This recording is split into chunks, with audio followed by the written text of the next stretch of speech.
Krishna is former media advisor to the ex-Chief Minister of Karnataka, Basavaraj Bommai. He is joining us. Surabhi is spokesperson of the BJP, joining us on the broadcast. And Satya Prakash is spokesperson of the Congress, who is joining us on the broadcast as well.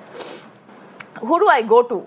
I think I should probably go to Surabhi first. Surabhi, how do you explain the sequence of events? Look, the fact is, irrespective of whether these sex tapes are 5 years old or they are 8 months old, it doesn't matter anymore. The fact is they exist. The fact is Prajwal did what he did. It is on record. And it was on record 8 months ago. Everyone in Karnataka knew.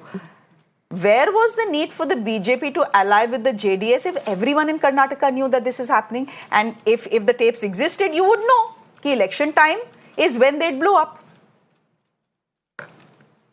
Shreya, if the sequence of events that you're talking about, it was common knowledge, everyone knew, there was ample, clear indication that this was going to happen.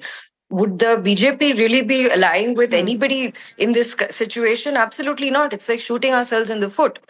First and foremost, this is not something, I don't think that the important question here is who leaked the tapes or who is politically benefiting from it. That is very clear to the people of Karnataka as to why these tapes were released at this point in time. People are not naive to not understand why it has happened at this point in time. The important question here to ask is about the women who have been, whose lives have been destroyed by the leakage of these tapes, the women who have not gotten justice, the fact that this has become a political, volleyball versus the victims receiving the kind of support that they should receive.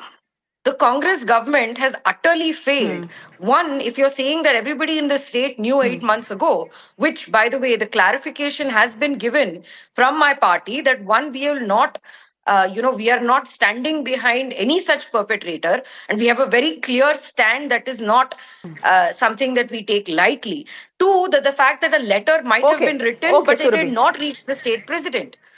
This is a very common thing to happen. I mean, Surabhi, who will believe that? Who will believe that? Who will believe that, Surabhi? Not one, but two letters were written.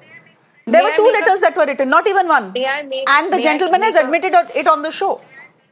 No, he has admitted on the show that also that there was, a communication gap. And look, let's be clear. Let me give you my side of the story, which is that in a political party's office, a multiple set of things come through. Maybe somewhere here and there it's gotten missed. Had we received that letter? Was there a photo? Was there an acknowledgement letter given? That would have showed that we had taken it into cognizance and then we had not acted. Okay. The fact of the matter was there was a letter which was not received. I have 6 minutes on the